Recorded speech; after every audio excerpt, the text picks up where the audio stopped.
Palun korraks, hinge sisse. Kus? Mõtlesid oma koha välja, siis mõtle nüüd välja. Korraks keskendu sellele, mida sa tead. Näiteks see, kui poisid tõstavad teisi poisse ringi peal, siis sa jälgid, et sa oled sellest teisest paarist üle. Isegi kui sult on keegi puudu, siis ikkagi sa jälgid oma joondumist.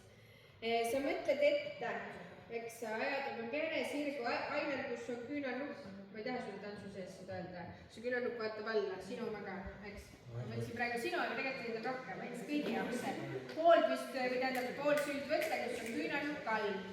Eks kargus samm tegime enne. Et mõtle see kõik enne ette, et ära üllatu iga kord, kui tantsus see koht tuleb jälle. Eks.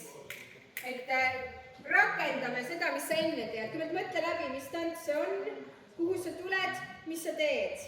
Kiire küsimus, Brito, et siin näiteks, mul ei ole partnerit, keda tõsta poisina, lihtsalt teen tühja seda või teen kokku. Ja kui sul pole parimist, siis sa teed tühja seda. Et sa markeerid seda nii-enda. Eelmine kord me tahetud seda.